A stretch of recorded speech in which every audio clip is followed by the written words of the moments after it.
So welcome to the second video, which is about windows and curtains for interior scenes. So what I want is a big window like on these reference pictures, as you can see, that's terminating at the top and at the bottom.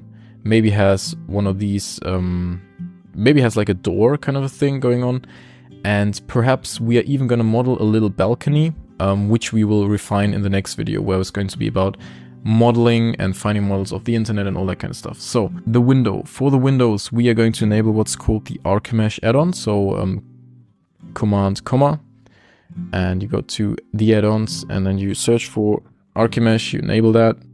And now if you hit Shift A under mesh, you can see the Archimesh add-on. We are going to add a panel window, which is this thing. You can already see there is glass by default that is added as a material. So we're actually going to be editing this in solid view. One very important thing to note is that you shall not scale this up and down here. So you actually want to set everything, or as much as you can, in this. If you want to move the windows around, also this doesn't work, and rotation also doesn't work. It is the empty that it's parented to, with which you can move and rotate the window. But we actually want to have most of the stuff set in the side panel here, which you can enable or disable by hitting N on the keyboard. And here we can, for instance, for the rotation, put 90 degrees in. And yeah, here you can basically set everything for this window. So we don't want the windowsill, because as you can see also in this picture, there isn't actually a windowsill, it's just a frame. So we are going to disable the windowsill here. If you wanted to have a windowsill for some other purpose, you could edit it here, make it wider, bigger, move it along, you know, all this kind of stuff. But we don't want it for this window, so we're going to disable the windowsill. This whole thing is subdivided in rows and columns, and you can also see if you hover over these values here, this says first row height, and then this is first window width. Yeah, I mean, the window in this case would be the column. You can increase or decrease the amount of columns and rows in this menu over here, the V count and the H count for vertical count and horizontal count. Yeah, so what we want is, we want this to be as high as it has to be. For this room, I think this is like a 290, probably. Yeah, 290 looks really good. What we could do to make it wider is actually just stretch it, but that's also going to stretch all the things in the middle, and I don't want that. So what you can actually do is just increase the numbers here, and we want all of them to have the same width. So we're going to type in the same numbers here for all of them. One of the decisions we need to make now, though, is because if you look at this window, it's pretty wide, but it only has like one of these intersection points. But then there's going to be a wall at some point, and the wall probably, I think the best composition idea would be to just have it slightly in the frame, maybe like here or something. Probably this is like the best idea that we have with regards to this. So what we're going to do is we're going to get the horizontal count to 2. So we just have 2 windows, and you can also see if you increase or decrease the horizontal or vertical count that these tick boxes here are created accordingly. And what that means is that, what they basically just mean is that there is this sort of additional window inside of a window kind of thing added. So we want to have both of them at like, I think 300, that's too much, 200 probably. I think 300, yeah, 300 is like the most you get. There's not more than 300 that you can get. So 200 and 200 I think is the value we want to go with.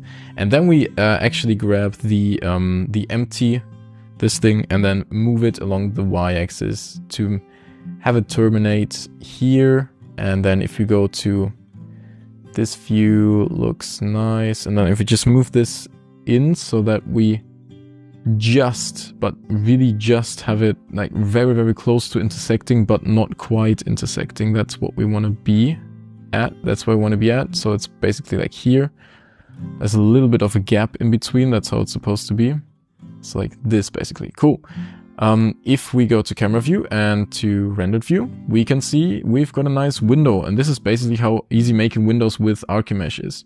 So I think this looks pretty cool. I do actually not like these sort of things that make them thicker, honestly. The question now is, do we want to have some sort of balcony on the outside, which might actually look really cool. So we're gonna, that's where we would have to model a little bit of an exterior. Or do we just want to add the curtains on top and just leave it like that? And I honestly think we could try out both, but for this video right now, I'm just gonna keep it like this because I think it looks nice, it looks simple. If we wanted to make a decision to have the count be higher, so we have like 3 window panels or maybe even 4, we could actually also do that by getting the horizontal count up. You can see that that actually makes it wider. But then if we divide the 400 that we had by 4, so that would be 100 for all of them. And if I calculated everything correctly, then that should give us the same aspect ratio. And it actually does. So simple maths, and we got a nice looking window. I think this is actually the way we are going to be keeping it. So we got this nice window. Now it's time to make some curtains in Blender. And making curtains is a bit tricky. But once you know the basic techniques, it is definitely doable. The very first thing we are going to be doing is we are going to put our 3D cursor at these 2 vertices here, because that's where we kind of want our curtains to start, or the simulation to start. So select both of them and Shift S and 2. There we go. Now it's moved here. Now you hit Shift A to add a plane and Y90 to rotate 90 degrees, go to edit mode, Control R to add an edge loop, click that, then 3 for face select mode, select the top face, and now you have this thing that's really nice to work with. We are going to be scaling that down, and we're going to be scaling it down actually a little bit further than we need, because my idea with regards to this is the following. Since this top row of any curtain is always problematic, because it never looks realistic unless you put incredible amounts of effort into it. And also, if you look at this picture, you can actually see that they just applied a very nice trick, which is just basically extruding down like this extra layer of a ceiling to hide the top row of the curtains. I think this is a great idea, and I think this is exactly how we're going to be doing it. So very quickly, what we're going to be doing is just taking the ceiling face, which is this thing, and we're going to hit Shift Spacebar I for the insect tool, and we're just slightly insecting that, and we will see that we get it insected the right amount. So this we can also just now do by hitting S on the keyboard, which is also why the insect tool doesn't go further than it has to, because the rest can be done with the just scaling up the face. So that's pretty cool. Now what we do once we have this is we just extrude it downwards, just so that the top row of the thing isn't visible in the scene anymore. We want a little bit of the top row of the window, like this probably. But what we don't want is, we don't want to be able to see the top row of the curtain. So we are going to slightly now move it sort of in the middle, and now also up, so that it's almost intersecting with the top. So this looks nice, so we don't see the top row of the curtain. You will see in a second why that actually is necessary and why it makes sense. But for now, what we will be doing is just quickly moving this out the way so that we can work on this separately. So I'm just going to hit GX -4, so I know exactly that I have moved it 4 meters. So now next time I can just hit GX4, and it will be at the same spot. What we will be doing now is subdividing it in such a way that we don't have rectangular subdivisions, but quadratic subdivisions. So if I just hit subdivide now, you can see all the subdivisions are like have the same aspect ratio as the whole plane, which only makes sense. But we're gonna go to the loop cut tool instead, click here once and just add like 100 cuts basically. Do the same thing on this axis. And now we're going to choose a number of cuts where the aspect ratio is basically quadratic, which is this. That's cool. So this is the right way to do this kind of subdivision. Now, select the top row and come into the vertex groups panel and call this top row. And do not forget to hit assign. What this is going to do is it's going to assign all of these top vertices to the top row vertex group. What this allows us to do is, if we are in edit mode and we have nothing selected, we can select it here, or we have everything selected and we want to select everything but the top row, we can make a selection, then hit deselect, and it's going to deselect the top row. This is the kind of stuff that you can do with this. What we're going to be doing now is we're going to put the 3D cursor to the to this corner here, so Shift S2, and we're going to change the transformation pivot point to the 3D cursor. We are going to select the top row, and now what we're going to be doing is we're going to go to object mode with all of this, add a base shape key, and then click this again to add what's called key 1, and it's just another shape key. And then we go to edit mode and we hit SY, scale it down. Probably here is fine, I guess. Now if we look at this in wireframe mode and we play with this value, you can actually see that this is something we can keyframe, which is pretty cool. So we're gonna go to frame 1, we're gonna hit I on the value. Gonna go to frame 30, gonna hit I on this value again. Oh, whoops, yeah, we're gonna go to frame 30, hit I on this keyframe again, but also after setting it to 1. Now that makes sense. Now we got this nice looking animation. That's pretty cool. So the next thing now is to enable the cloth simulation. So come over into the physics tab or physics properties, enable cloth, and under the shape options, enable the pin group top row. And now if we play this, you can see that everything, you know, looks like a curtain basically. It looks a bit like weirdly pixelated. That is just because we need to shade this smooth. Now it looks nice. And yeah, we get this nice looking curtain. The thing with this though is that I think we haven't really subdivided it enough. So I'm just gonna subdivide it one more level, which is going to drastically decrease the speed of the simulation. You can kind of tell this is like really slow. It's running on less than 1 frame a second. I couldn't really work with that, so I'm just really quickly going to create a new thing, because that was actually way too high res. So cool. Go to the physics tab, enable cloth. Under the shape options, enable the top row, and also enable as the pin group, enable top row, and also on the self collisions enable this. Get the friction all the way down, get the distance pretty far down, and also select silk. And if you play the simulation now and shade the smooth, whoops, you can see that we've got a nice looking simulation, and this is actually sufficient. Right, this is actually easier to work with, faster to work with, and it's also, as said, it is completely sufficient. If you look at the level of geometry that we have, it is, you know, that is actually sufficient. If we do now move this into the place we want to have it and play the simulation, we get the same simulation.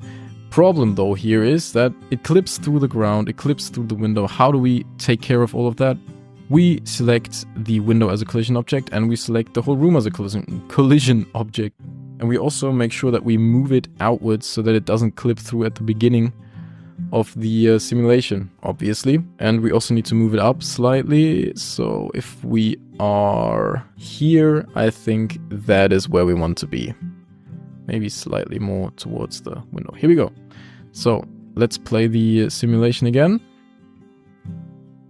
Oh well, okay, so I'm gonna remove the collision on the ground because it actually introduces a bunch of problems. It collides with the window the way we want it to collide.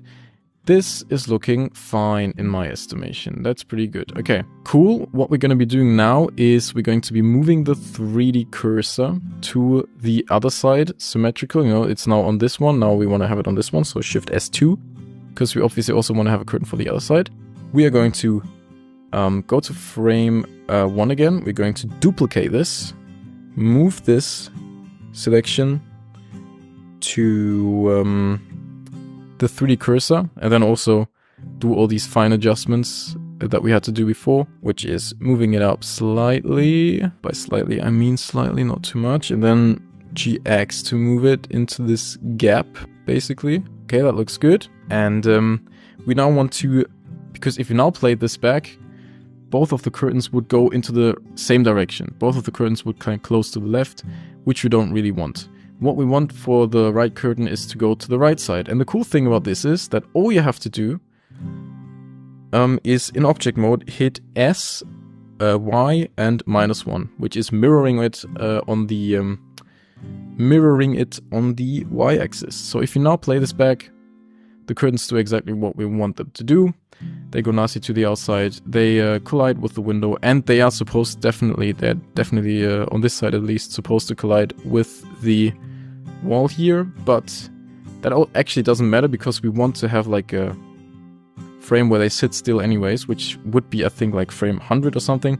So on frame 100, we want to have this modifier applied. The problem with this is that we actually cannot apply this because of the shape keys. Okay, the way to fix this would probably be to bake this cloth simulation. I'm just quickly gonna go here and where are we? Cache and hit bake. Wouldn't really have to have the simulation start at 1 at the end at 250, like 100 frames would have been enough. But I'm stupid. Yeah, I'm gonna do this for the other one, like the way you're actually supposed to do it. Let's do it properly for the other one then. But you can actually now see that the right thing is already baked. The one on the left isn't yet, but we're only gonna bake it till like 110 or something. So we're gonna hit bake. At the end here basically. So that seems to be good.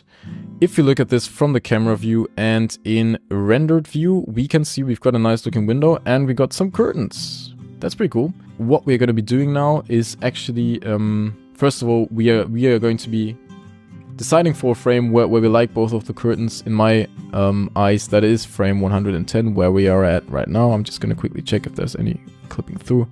I don't think there is. So that's pretty cool. Okay, wait, but I can now disable the shape keys for both of them. And now I should be able to apply the cloth modifier. I am! Whoa, that's the way you do it. You bake it, and then you disable the shape keys, and then you can apply the modifier. I just figured that out. Nice. Anyway, so now we just have this model. So it doesn't move, nothing. We have made a model from scratch out of a physics engine, which is pretty cool. Note though, as said, this is two-dimensional. In order for this subsurface thing to work, we need some kind of width. And because I don't want to do this twice, I'm just gonna join these two together because this is now just mesh data. So Command J to join them into one object. I'm gonna call this curtains. And then we're going to choose a solidify modifier. And this is actually, I guess, sufficient. We've now got to rendered view. And we go to the shader editor and we enable subsurface. You can see that it actually now looks fairly physically realistic. Maybe I'm just quickly also gonna get some color into this so that you guys can actually see how this looks. If I just plug in the texture here, and go to material preview, and this is the UV editor, so you hit A, S, and 10 probably, but just making it to just make this material finer. And I'm also gonna take the normal map that came with this texture, just for the sake of demonstration. This is going to be the episode after the next episode, where I talk about textures and materials. Just really quickly, we can see there is this nice subsurface, sort of realistic subsurface thing going on with the curtains. It looks nice. The light is passing through nicely. You can see the back of the window. So this is how you make curtains and windows in Blender, very basically. All the materials and stuff like that, all the node setups, also for the perfect window material. These are all things I'm going to show you guys in 2 videos. So the next video is going to be about modeling. Modeling meaning getting the bed right, getting the sort of the back of the whole, like this wall, you know, all the rough modeling, all the main models. Maybe also we're going to add a balcony, maybe. I'm not too sure about that, but maybe we are going to be doing that. Yeah, but that's it for now. I hope this video is sufficient. Yeah, I will see you guys in the next video. Bye bye.